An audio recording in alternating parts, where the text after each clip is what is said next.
الله الرحمن الرحيم والصلاة والسلام على أشرف المرسلين.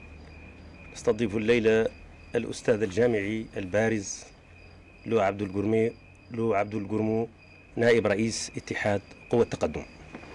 Bonsoir Monsieur Gourmou. Bonsoir. Vous êtes né à Bogué, vous avez milité très tôt dans le mouvement des Kadihines. Vous avez été arrêté et torturé en 71 et 74 avec un tract du PKM. Après, vous avez appartenu au comité provisoire pour l'action scolaire du secondaire. Puis après, vous avez intégré donc la direction du MND, qui a d'ailleurs regroupé à l'époque la plupart des leaders, même des mouvements nationalistes, panarabistes et panafricanistes, qui demandaient, qui luttaient contre ce qu'ils appelaient la domination interne du régime de Mokhtar al-Dadda Allah Rahmou, qui était à l'époque accusé de féodalisme, esclavagisme, et contre naturellement l'occupation étrangère. C'était à l'époque de 68 et de la lutte et de la révolte contre l'impérialisme mondial. Bien. Après, vous avez poursuivi avec votre ami d'hier et d'aujourd'hui, Dr Mohamed Mouloud, pour donc constituer l'UFD Air Nouvelle. Et vous étiez son représentant en Europe. Et après, en 1998, vous avez créé l'Union des forces, des progrès, et vous avez appartenu naturellement à sa direction. Aujourd'hui, vous êtes son premier vice-président. Côté académique, vous avez pris votre maîtrise en droit, si ma mémoire ne me trahit pas, à Tunis.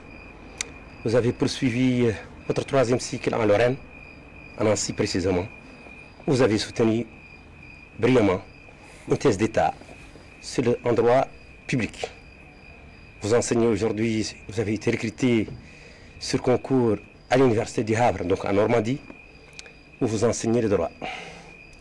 C'est combien dire que nous sommes ravis de vous accueillir dans ce modeste studio, parce qu'on va parler de la Mauritanie, une Mauritanie qui s'interroge. Mais nous allons nous étendre sur ces interrogations ultérieurement. D'abord, nous constatons un mouvement qui se produit dans notre société, une mutagénèse qui fait qu'on se droitise, on se radicalise. Le particularisme cru haut et fort, il est presque devenu la pensée dominante dans ce qui fut terre des hommes. Aujourd'hui, vous-même, vous n'avez pas, Monsieur le Président, échappé malheureusement à cette tentative de radicalisation. J'ai cru avoir perçu un article où vous avez parlé d'apartheid en Mauritanie. Alors, la parole est à vous. D'abord, je vous remercie de m'accueillir ici, pour la première fois chez TV. C'est un plaisir et un honneur que vous me faites.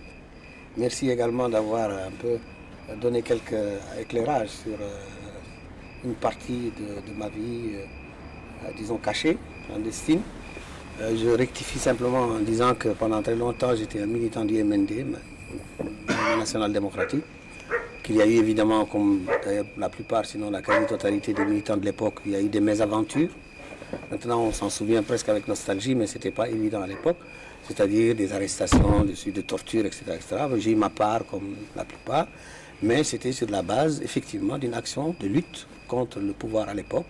Et à l'époque, ce n'était pas comme maintenant, puisque c'était l'époque du parti unique, et il n'était pas question qu'il y ait quoi que ce soit en matière de démocratie, etc. Même si, en termes de répression, cela n'avait pas de rapport avec la répression qu'on connaîtra en Amérique latine ou dans d'autres pays.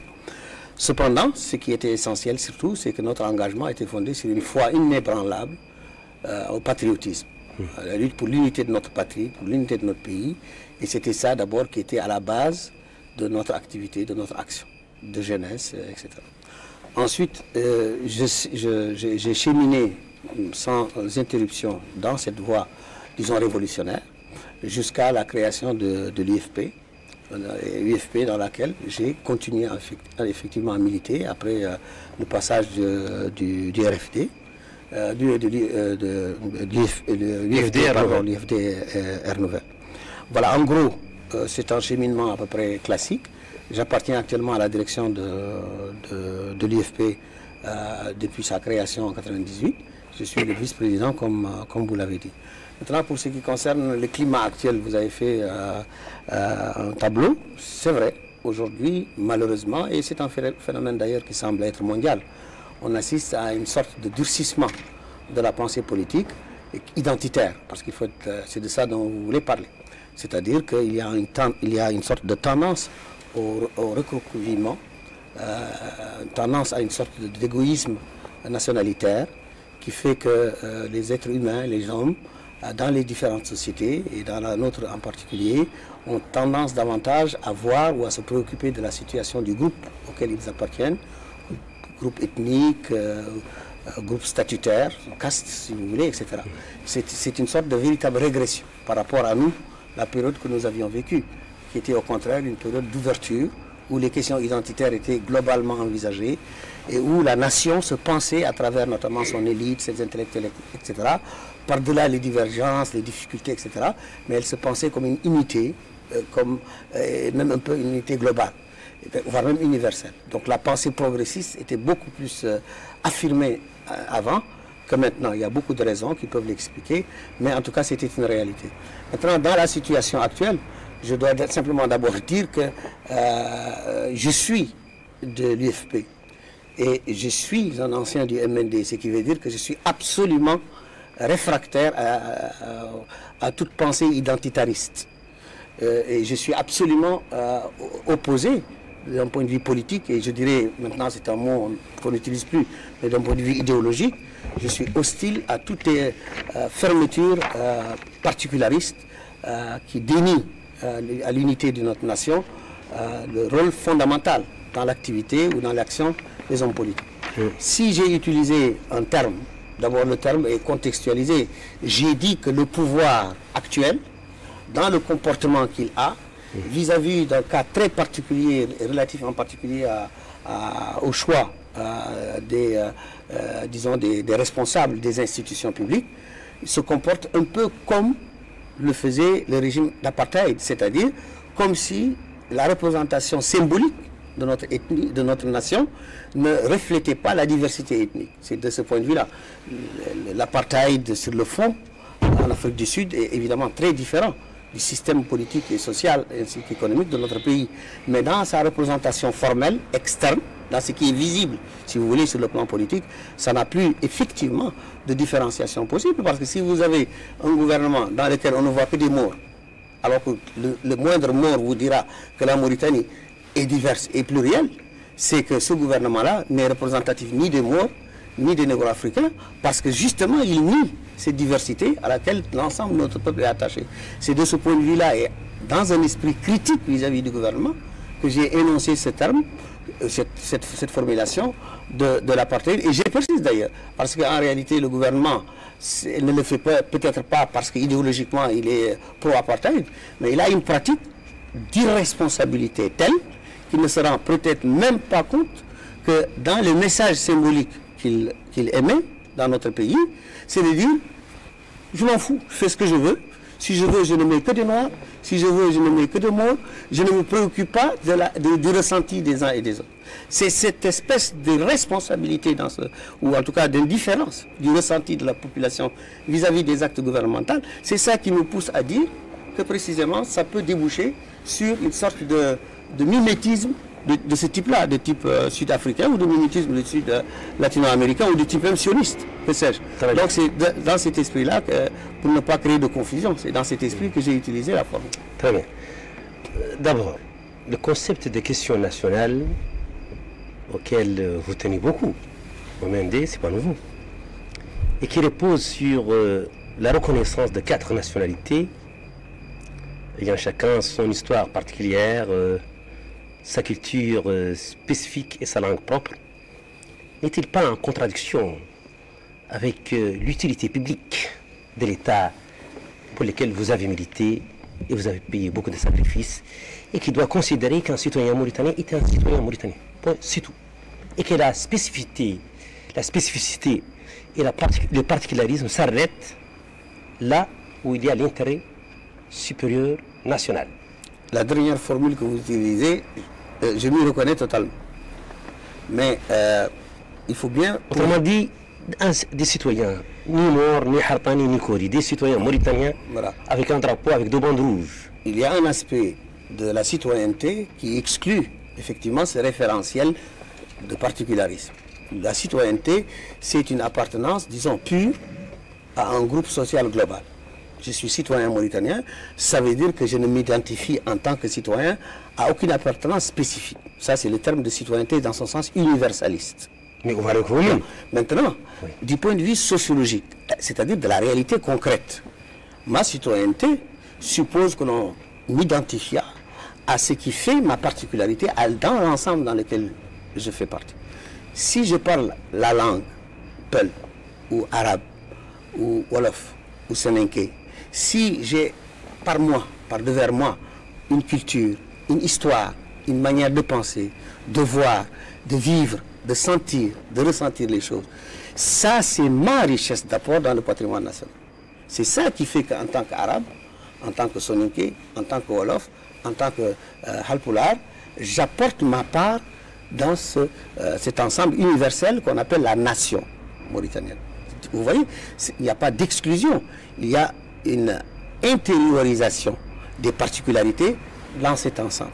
Ce n'est pas un problème de rejet réciproque de ces sous-ensembles, c'est une synthèse que je considère pour moi extrêmement enrichissante de la vie et qui fait que notre diversité est précisément le moteur du rapport qui fait que chacun d'entre nous se reconnaît à l'aise dans l'ensemble auquel il doit appartenir. Ça, c'est du point de vue de la théorie.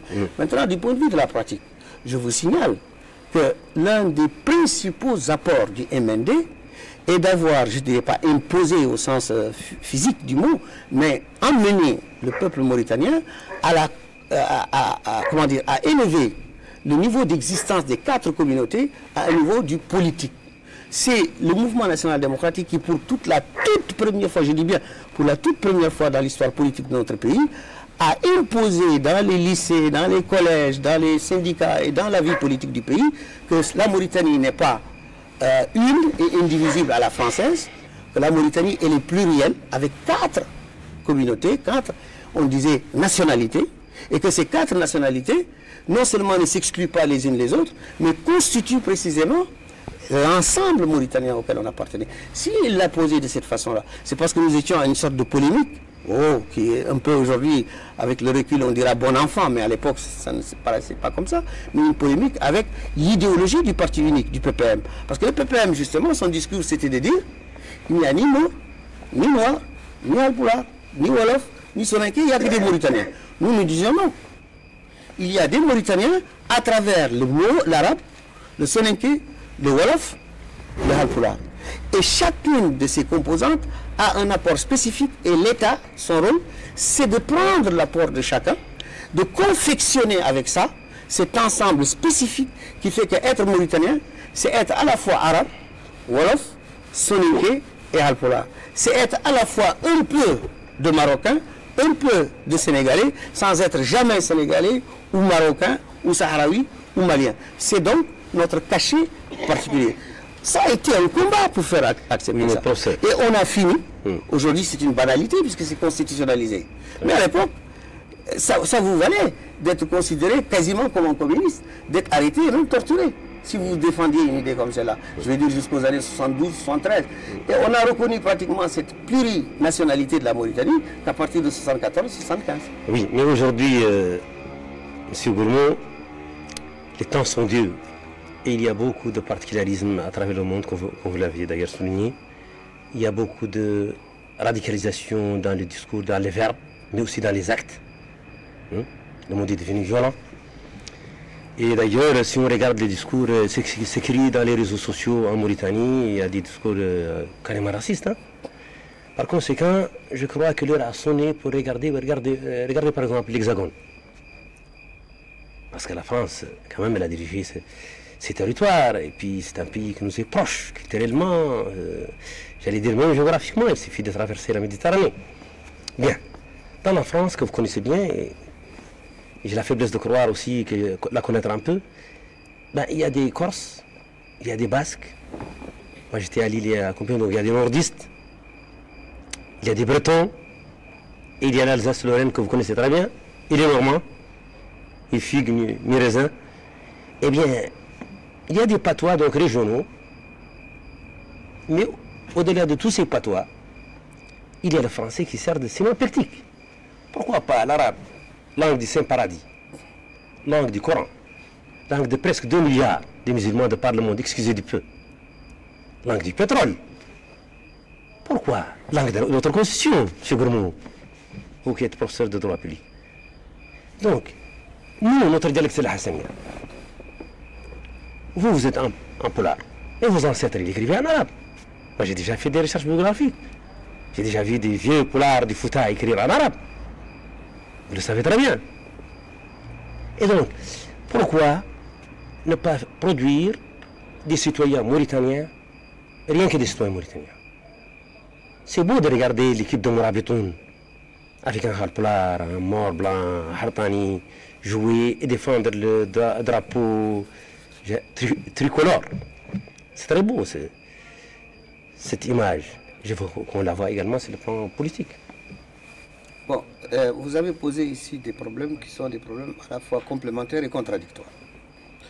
D'abord, la question de l'arabe ne se pose pas pour moi politiquement, je parle de l'IFP, dans les termes dans lesquels vous le posez. C'est-à-dire qu'il n'y a pas pour nous de système, il n'y a pas pour nous une sorte de surélévation du débat sur la langue à ce niveau-là, langue de la religion, langue effectivement du paradis, langue de ceci ou de cela. Ce qui est vrai, peut-être, mais ce qui est fondamental dans la vie de chacun d'entre nous, c'est pas ça. Quand vous êtes musulman, que ce soit en chinois ou en japonais ou comme ce soit. La langue par laquelle vous entendez aller, vous espérez aller au paradis, ce n'est pas l'arabe.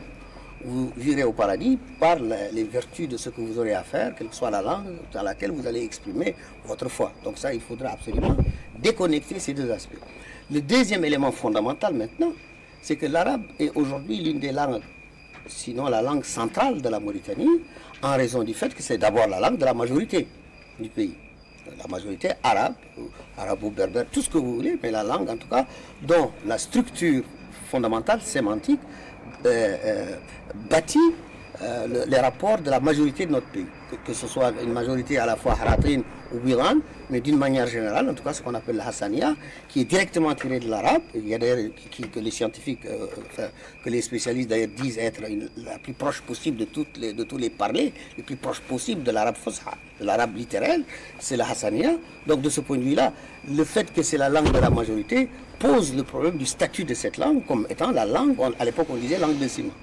Mais j'ai dit que ça, c'est un aspect du problème. Maintenant, l'autre aspect du problème, c'est que cette langue de ciment ne doit pas être une langue impériale.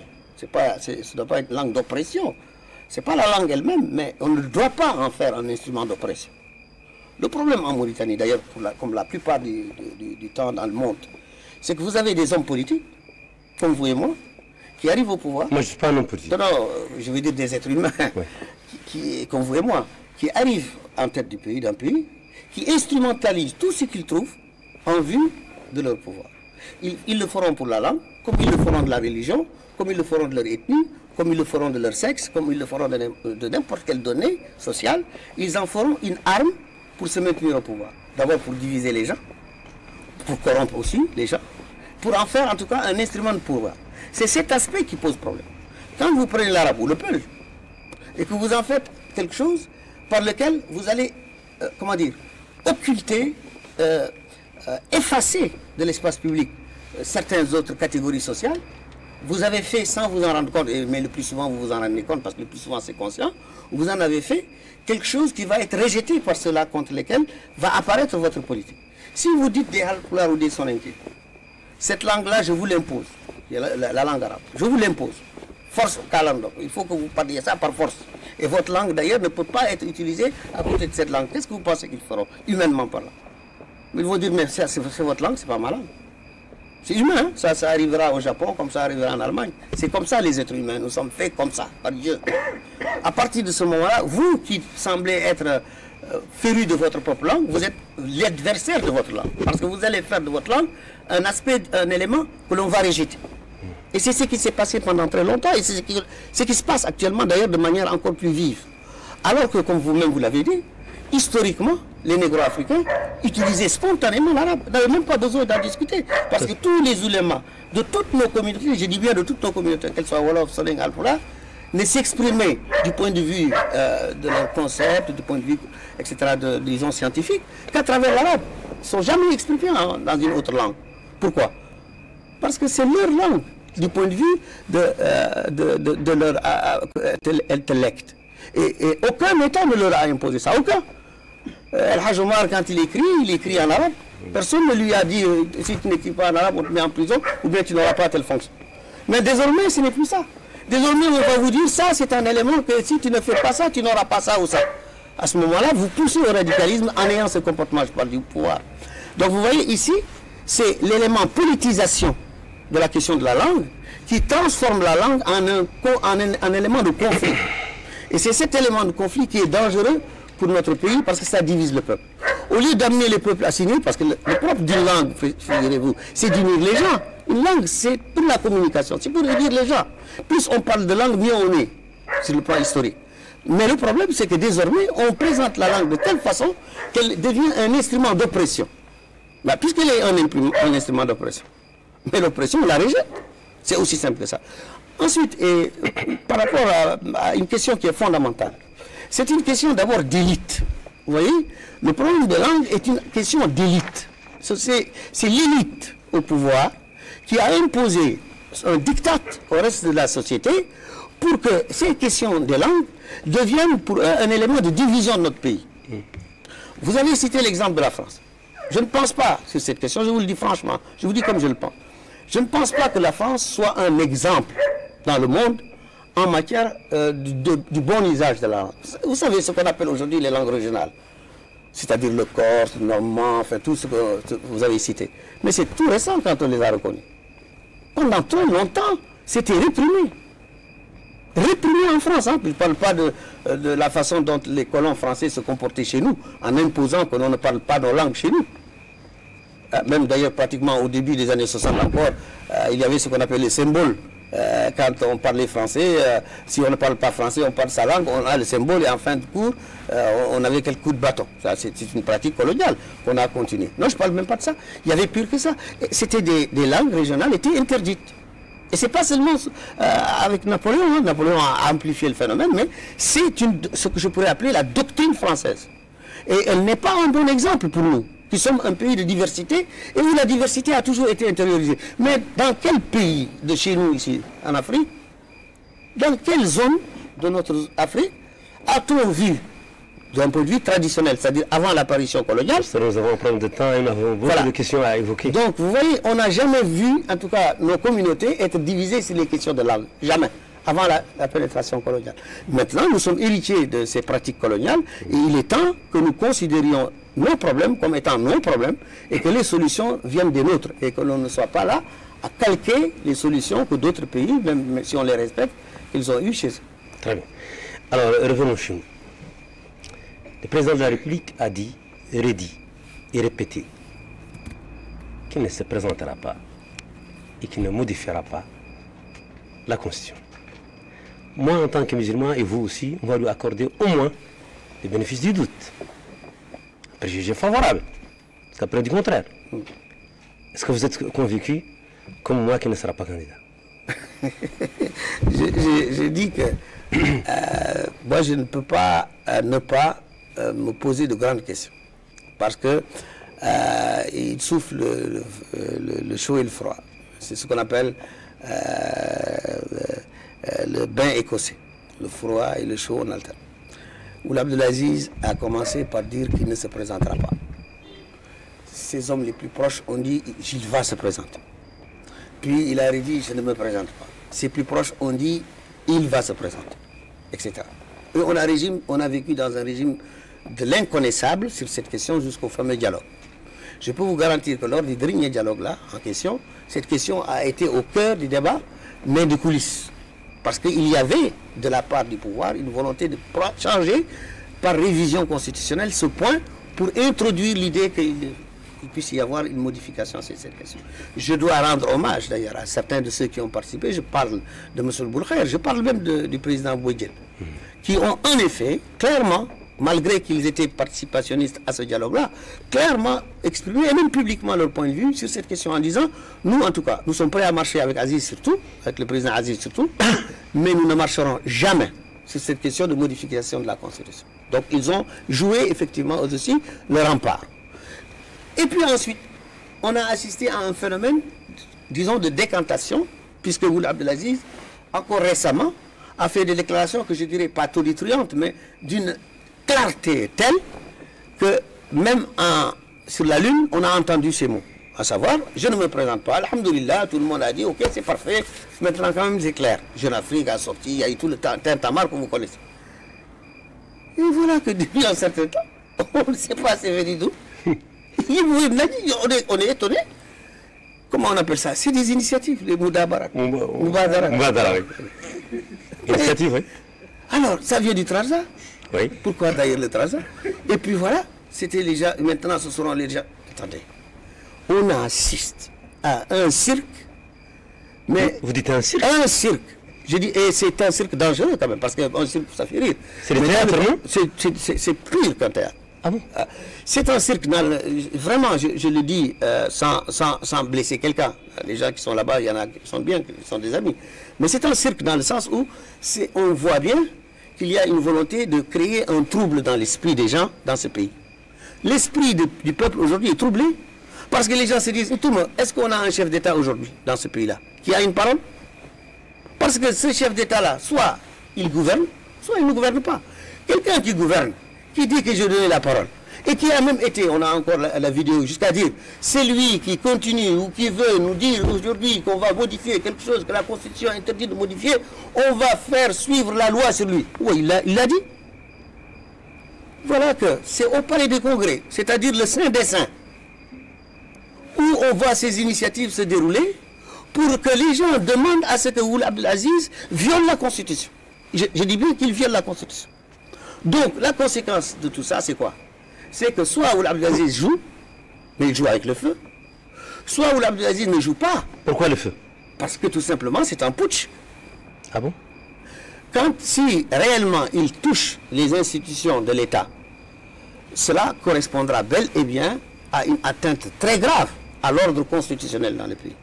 J'ai là les dispositions de la Constitution qui sont très précises là-dessus. Les articles sont archi connus, maintenant tout le monde le sait, tout le monde est devenu constitutionnaliste et c'est très bien. Donc on n'a même pas besoin de discuter là-dessus.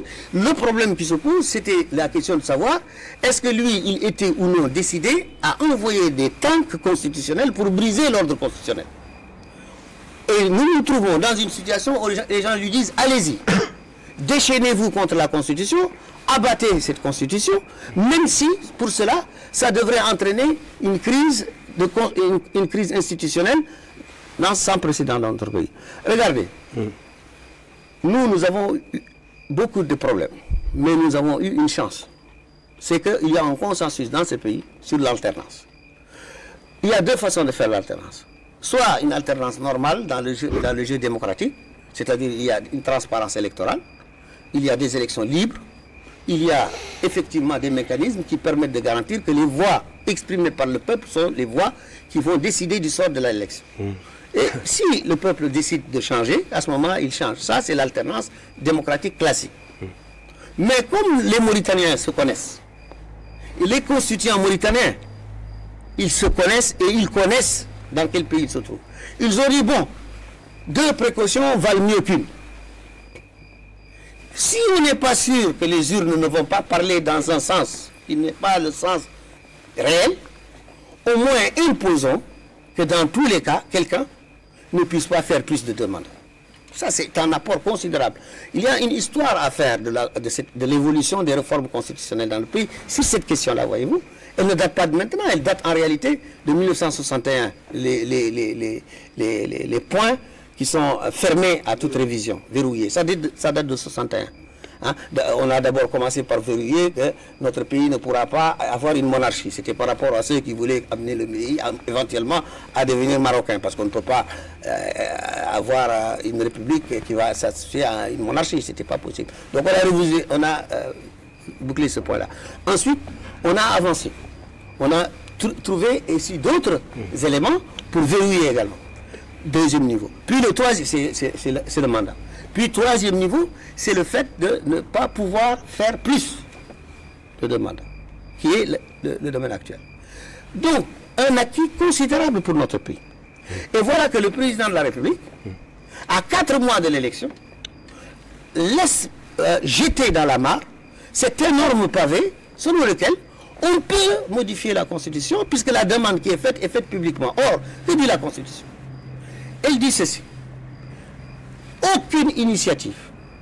Le président de la République ne prendra part à aucune initiative ou ne permettra à peu près aucune initiative dont l'objet est de modifier la Constitution sur un certain nombre de questions, dont l'aspect pluriel du régime et l'impossibilité de modifier le nombre de mandats et les conditions de modification de ce nombre de mandats. C'est ça qui est prévu dans la disposition de la Constitution.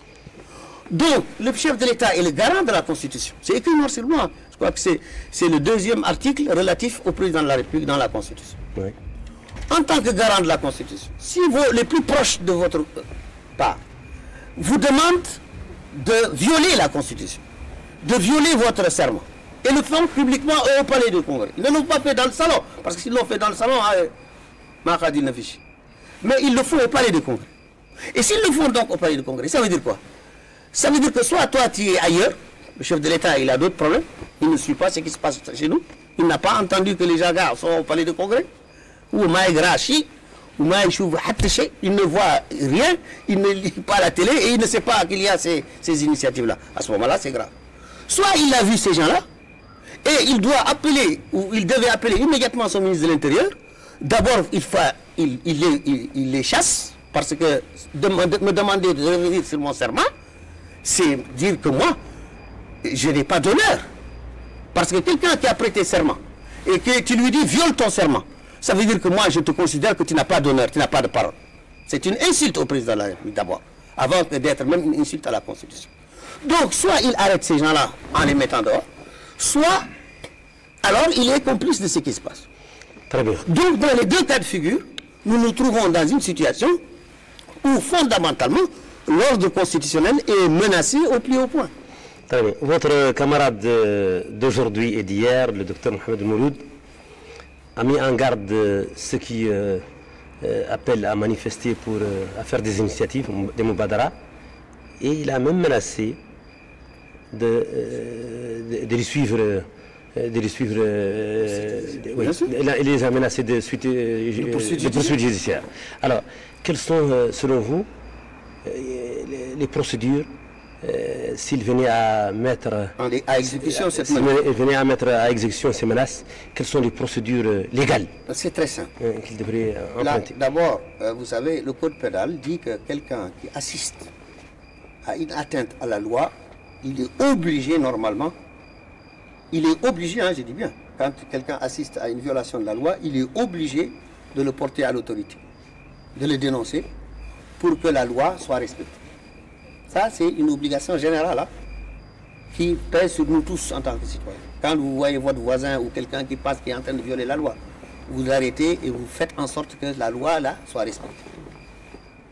À plus forte raison, vous avez ce qu'on appelle le parquet, qui dépend directement du ministère de la Justice, lequel est membre de l'exécutif, c'est-à-dire sous l'autorité directe du Premier ministre et du Président de la République.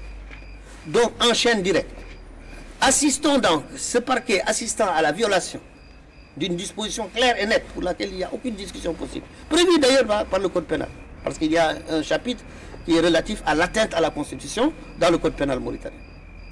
Donc, le parquet devrait immédiatement, je dis bien immédiatement, se saisir de cet aspect.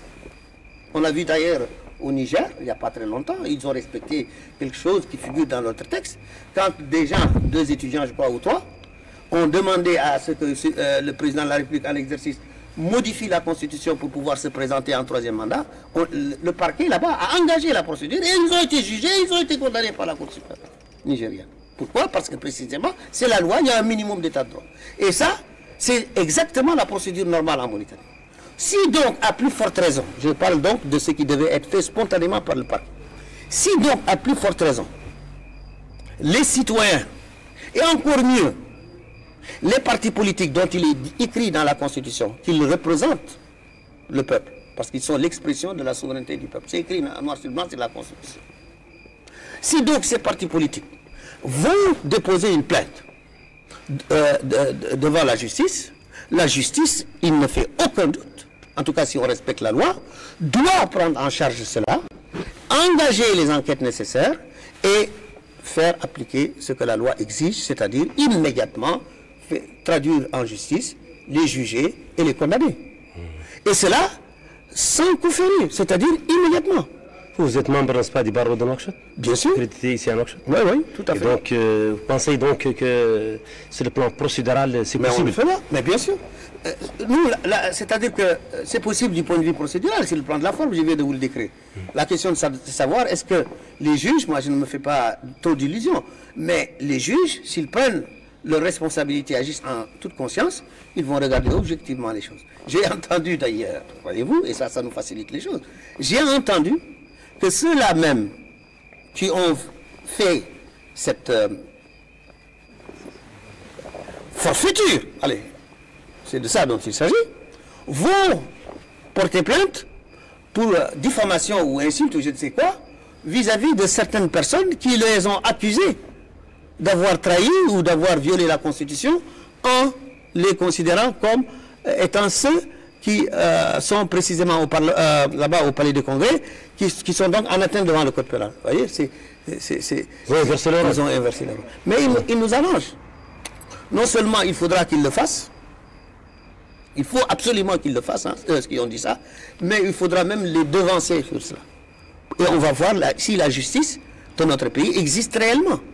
Mais dans tous les cas de figure, moi je crois aussi que peut-être, et nous devons en être conscients, qu'il y a une part de manœuvre. Parce que personnellement, je pense que Ould Abdel Aziz sait très bien que s'il veut faire basculer le pays dans une confrontation, à l'issue incertaine, que la confrontation ait lieu aujourd'hui dans 4 mois, ou qu'elle ait lieu dans 6 mois ou dans 1 an, si jamais il fait ce putsch-là, qui consiste pour lui à casser la Constitution, à la briser en 1000 morceaux, il sait que ce qu'il risque de briser en 1000 morceaux, c'est son système, c'est le pouvoir lui-même. Et c'est peut-être même la pérennité et l'existence de notre pays. Donc je ne pense pas en faisant la balance des choses, qu'il s'engagera dans cette voie sans... Lui, il a dit que ce n'est pas... se présente. Oui. Professeur, s'il vous plaît. Il a dit que ce n'est pas dans son intérêt à lui, oui. Et ce n'est pas dans l'intérêt du pays. Souvenez-vous, oui. Palais du Congrès. Oui. Et c'est pour ça il a dit, moi, j'ai déjà fait un coup d'État.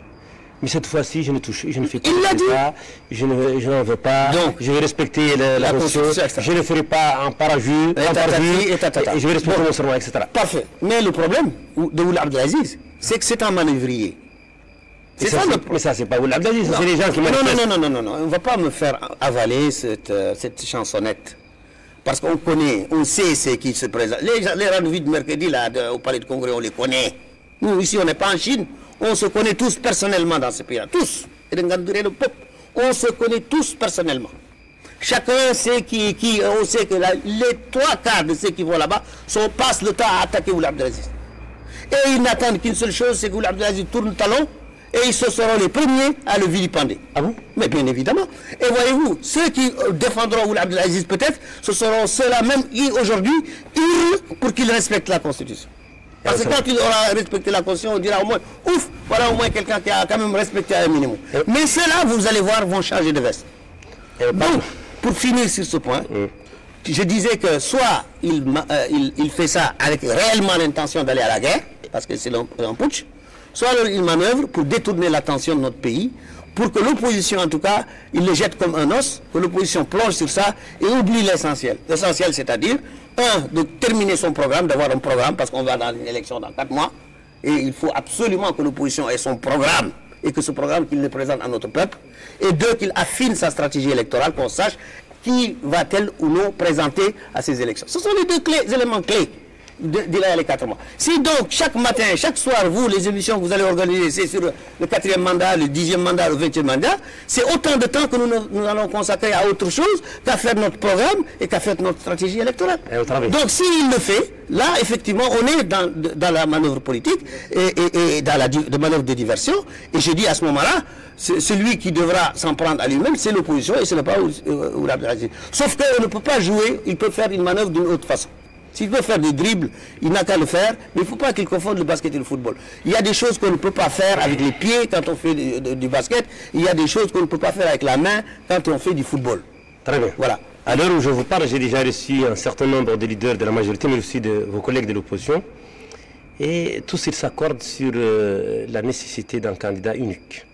Et je crois savoir même qu'ils ont pris la décision de présenter un candidat unique, mis à part le parti Sawab, qui a décidé de soutenir le candidat Biram El-Dahabi. Donc, le décor est presque planté. Je vois 2 candidats à gauche, le candidat du FND, avec les RFD, et avec les autres partis, les RFD, les INAD, et puis le candidat de Sawab, Biram El-Dahabi. Alors, ce que je vous demande, c'est d'essayer de me brosser les traits forts, ou si vous voulez, le portrait robot du candidat qui portera les couleurs de l'opposition nationale. C'est une question colle. C'est ça, un grand Torah. On ne peut pas coller à l'anniversaire de votre gabarit. Bon, je pense que d'abord c'est un candidat qui aura d'abord exigé qu'on lui présente un programme. Un candidat qui ne réclame pas au départ un programme de ceux qui veulent le désigner, pour moi, est un mauvais candidat. Parce qu'on ne peut pas candidater si on n'a pas quelque chose à proposer au pays.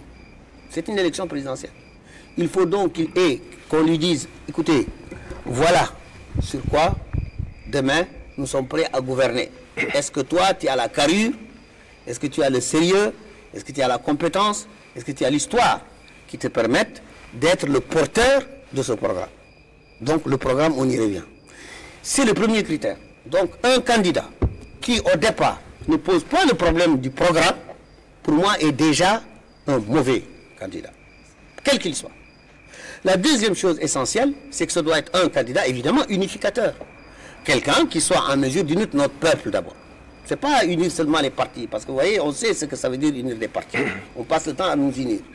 Mais ce qui est fondamental au-delà de tout, c'est d'abord unir le peuple mauritanien. Il faut que chacun dans ce pays se reconnaisse à travers cette candidature. Et que donc la personne en question soit suffisamment en hauteur, suffisamment peu carriériste, peu personnaliste, pour pouvoir incarner ce que le peuple a de mieux à vivre ensemble, à mieux pour cohabiter dans ce qu'on appelle aujourd'hui la Mauritanie. C'est la deuxième chose. La troisième chose, il faut aussi que ce soit quelqu'un, un candidat, qui soit de longue date, en tout cas un candidat qui, pendant une certaine période, a su donner quelque chose dans ce pays, c'est-à-dire une expérience de vie. Quelqu'un qui puisse effectivement se faire prévaloir d'une certaine antériorité dans l'activité, dans l'action politique que l'on a pu faire vivre ou vivre dans la réalité quotidienne. Donc ce sont les 3 éléments essentiels pour moi autour desquels pourrait se bâtir une candidature unique. Bon, vous avez dit que avec ce WAP, on n'a pas, semble-t-il, encore une unité d'action sur cette question-là. Non. C'est-à-dire qu'actuellement, on peut dire simplement que tant que nous n'avons pas fini de parachever notre stratégie globale, notre vision de la Mauritanie, notre façon d'envisager, d'agir ensemble, on peut dire que tous ceux qui aspirent au changement sont dans le starting block, sont dans un rapport de recherche de trucs. C'est vrai. Biram est le premier à avoir proclamé sa candidature. Et il est appuyé sur ça par le parti dans lequel il milite de ce point de vue-là, Sawab. Mais jusqu'au moment où je vous parle, je n'ai pas dit, ou du moins je n'ai pas entendu que les ponts sont rompus et que c'est fini, qu'on n'ira pas ensemble. Jusqu'au dernier moment, on fera tout pour y aller. Le seul problème, c'est, si vous voulez, de finir avec cette histoire de stratégie électorale, de convenir sur les actions et surtout de lutter pour avoir des élections libres démocratique et transparente.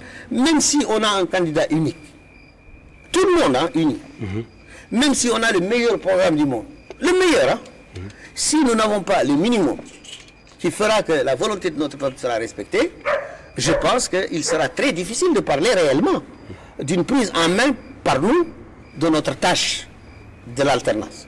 Et ça, c'est un grand problème. Donc, il faut que très rapidement, l'opposition fasse face aux défis qui sont posés par l'absence de conditions d'une élection libre et démocratique et transparente. Il faut que l'action de l'opposition soit de réclamer le minimum indispensable. Il faut que d'ores et déjà, et tout de suite, on pense aux conditions dans lesquelles nous allons lutter contre ce pouvoir pour qu'il accepte que ces élections soient, comme on dit maintenant, inclusives, libres, démocratiques et transparentes. Vous voyez, ça c'est plus important que les discussions sur des mandats, des discussions sans fin. C'est ça le fond du problème. C'est sur ça qu'aujourd'hui devrait porter une émission. C'est sur ça que devrait porter aujourd'hui une action dans la rue. Il faut que l'opposition cesse d'être dans un rapport attentiste, d'attendre un peu que l'on nous donne les conditions dans lesquelles la transparence se fera, etc. Il faut que nous puissions effectivement, de manière ordonnée, mais combative, obtenir effectivement ce que la constitution de notre pays et les lois de notre pays imposent, c'est-à-dire des élections libres, démocratiques et transparentes. Je voudrais aussi ajouter que malheureusement nous sommes dans un contexte qui aujourd'hui manifestement ne pousse pas à penser que nous sommes dans cette situation d'élection possiblement libre, démocratique et transparente. Regardez la situation de Biram. On parlait de lui tout à l'heure. Biram est en prison. Il est député. Il est en prison. Le Parlement ne s'est même pas prononcé sur son cas. Vous rendez compte? Je ne parle même pas de cette situation inouïe, cette insulte à la démocratie et à l'institution parlementaire que représente le fait qu'un député élu dans des conditions les plus compliquées parce qu'il a été élu alors qu'il était en prison, donc le peuple s'est exprimé clairement sur sa situation et lui a donné sa confiance. Donc ce monsieur-là, qui est élu de notre peuple, dans des conditions extrêmement difficiles, continue aujourd'hui encore à se représenter. Et il affirme qu'il est candidat. Et c'est une façon pour lui aussi de montrer qu'il n'est pas mort politiquement, qu'il n'est pas quelqu'un de mis out. Donc si on ne règle pas ce problème-là, il sera difficile de parler d'élections libres, démocratiques et transparentes. Regardez, il y a juste quelques jours, c'est un citoyen de notre pays, connu, qui est un opposant déclaré, qui ne s'en cache pas. Je parle de Bouhamadou, qui se retrouve dans une situation où même des pays étrangers sont mobilisés maintenant, je dis bien mobilisés, pour pouvoir le pourchasser. Cette histoire-là de présence au Maroc, tout le monde sait que c'est une manœuvre. Tout le monde sait que c'est une manœuvre parce qu'on sait que ce qui a été présenté, c'est-à-dire des histoires de pièces d'état civil d'une grossièreté énorme, et qui fait qu'on peut même s'interroger comment un pays aussi bien organisé que le Maroc puisse effectivement prendre cela comme de l'argent comptant, susceptible de l'amener à la recherche. Alors que Interpol, à qui notre gouvernement avait demandé de faire arrêter et de faire en sorte qu'il soit reporté ici, a refusé en estimant que c'est politique. Donc Interpol, c'est la police des polices sur le plan international. Voilà en gros la situation dans laquelle nous nous trouvons. Nous aurions aimé que tous ces ballons-là soient crevés. Nous aurions voulu un apaisement. Nous aurions espéré de Abdelaziz, qui prépare son départ, qu'il appelle tout le monde à un dialogue inclusif, qu'il joue l'apaisement, qu'il appelle à une discussion franche, qu'au lieu de faire ces histoires-là au palais de congrès entre des gens qui sont là, qui le flagornent et qui ne croient même pas à ce qu'ils disent, qu'ils nous appellent au palais de congrès, qu'ils nous disent exprimons-nous tous sur notre pays, voyons ce qu'on va faire dans les 4 ou 5 mois. Vous demandez un nouveau dialogue? Bien évidemment.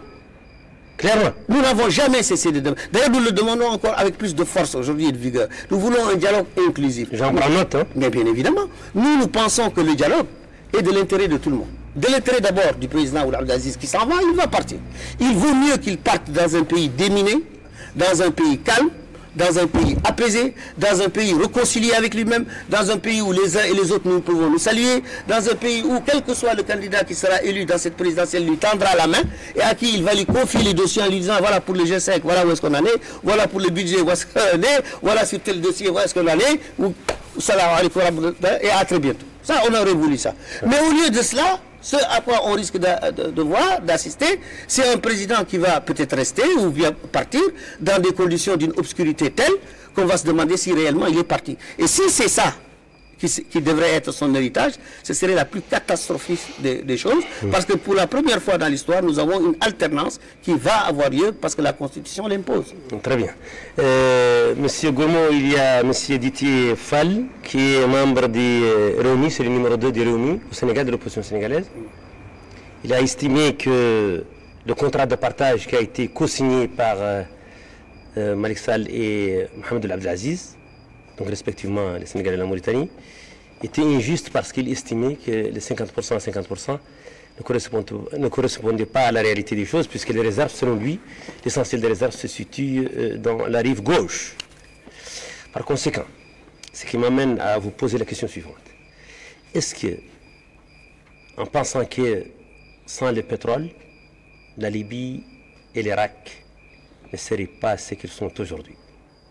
J'ai toujours considéré, vous savez que je suis un bichumiste de carrière, que le pétrole est un facteur déstabilisateur. Et est-ce que vous ne pensez pas que les nouvelles découvertes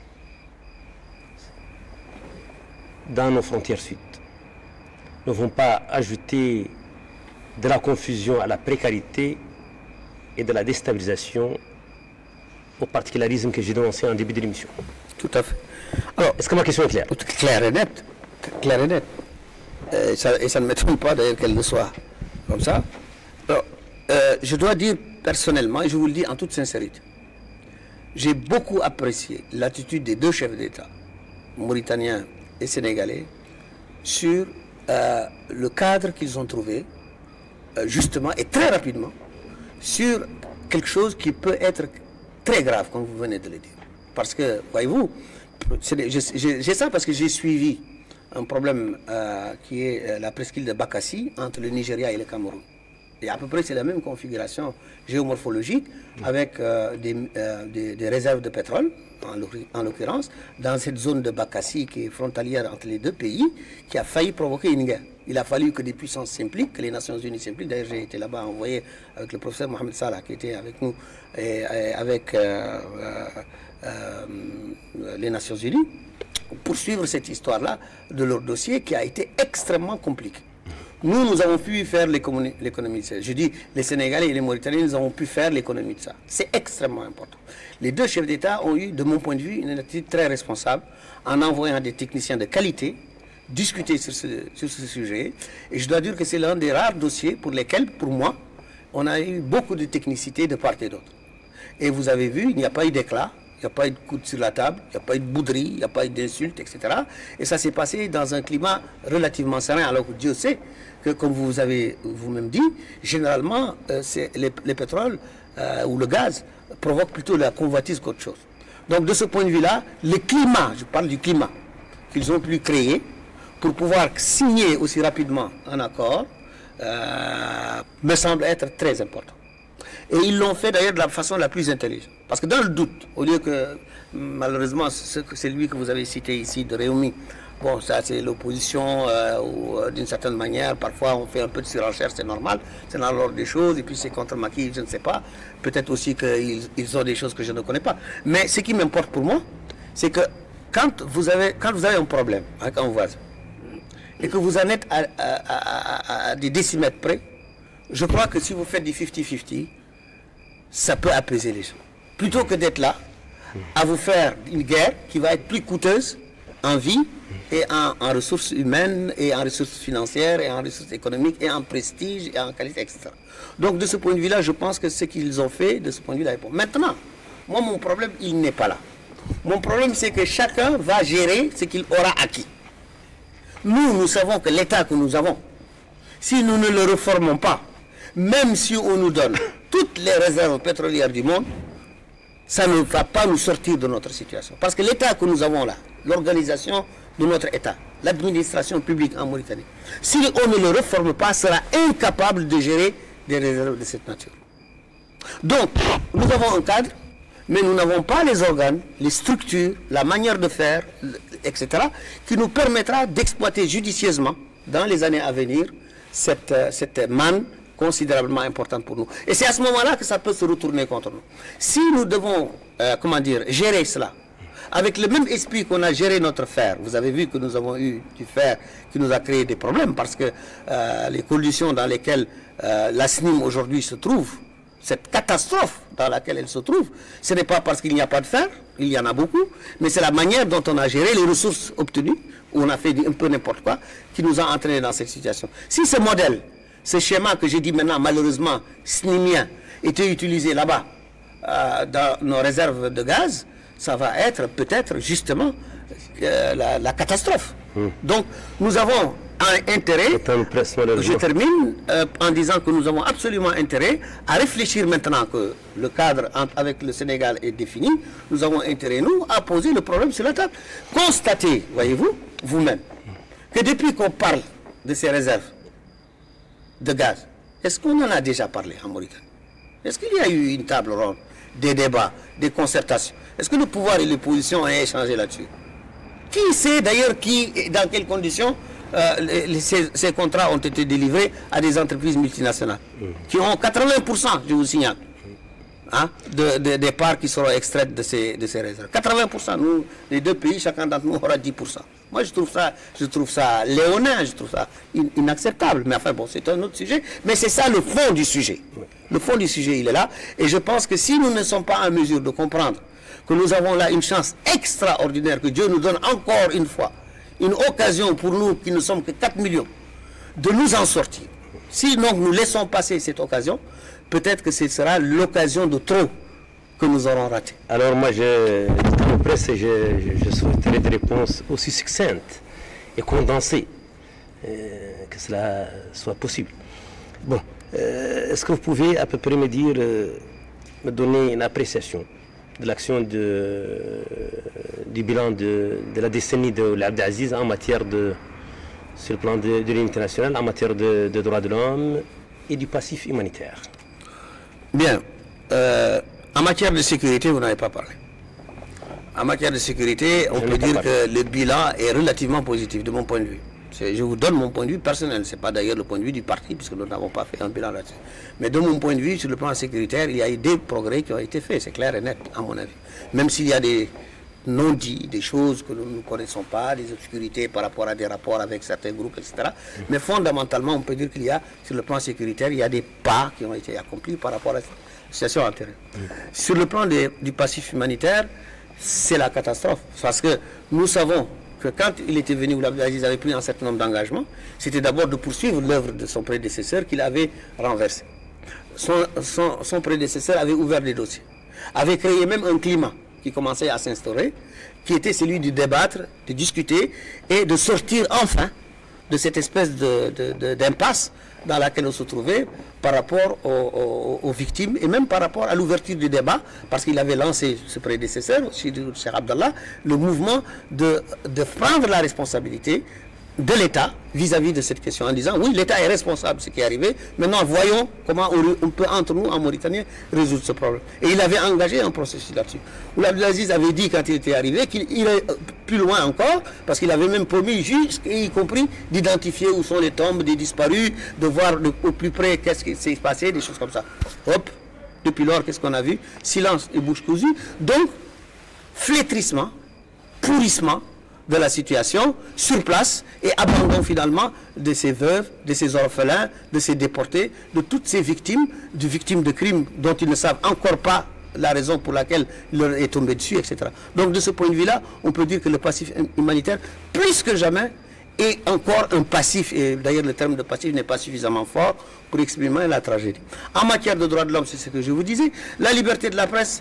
Vous savez, il y a en effet une presse libre. Mais vous savez dans quelles conditions cette presse libre a dû vivre. Même la télévision, vous savez, sur le plan financier, comment on a pu jouer de manière telle que pendant un temps flou, il n'y a plus de télé, presque plus de radio, tout a été fermé. Et vous savez le rattrapage que ça a pu entraîner, les situations catastrophiques de la vie même personnelle des journalistes, dont vous savez très bien les conditions d'existence. Je ne sais pas que je vais vous mettre sur le devant, mais c'est la réalité. Les conditions de travail sont telles qu'on peut dire que cette liberté-là, pour vous, n'est pas vraiment une liberté, disons, qui vous ouvre des perspectives salutaires à tout point de vue. Sur le plan toujours des libertés, vous avez vu tous ces procès politiques La Mauritanie est l'un des rares pays où on fait des procès politiques, où on arrête quelqu'un pour des raisons dites de droit commun, qui sont clairement des raisons politisées, et dans quelles conditions on le jette comme dans une cage aux fauves. Je parle évidemment de M. Biram. Les conditions dans lesquelles on réprime tous les jours les manifestants de l'IRA qui pacifiquement essaient de faire entendre leur voix pour qu'au moins celui qui est leur leader, le responsable, puisse bénéficier d'un minimum de droits et de justice dans ce pays. Vous avez vu dans quelles conditions les élections dernières se sont déroulées, se sont passées, etc. Donc, de ce point de vue-là, du point de vue des libertés, du point de vue des droits de l'homme, on est loin du compte par rapport à ce qu'on aurait espéré. Mais moi, ça ne m'étonne pas beaucoup, compte tenu du fait que, malheureusement, et il a déçu même beaucoup de gens qui lui sont proches, Ould Abdelaziz a décidé d'avoir une gestion solitaire de son pouvoir.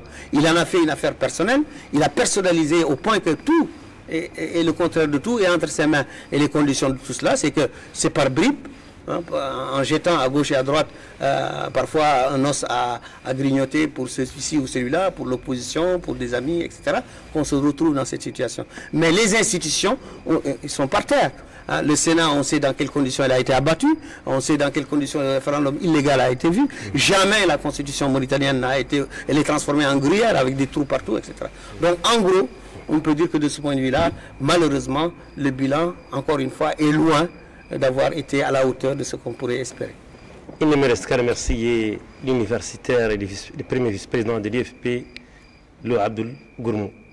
Lo Gourmou Abdoul. Lo Gourmou Abdoul. Abdoul, c'est mon père. Voilà. Lo Gourmou Abdoul. Merci. Merci beaucoup. Je vous remercie. وإلى موعد جديد الفريق الفني وأنا نحييكم والسلام عليكم ورحمة الله تعالى وبركاته. بارك الله فيك.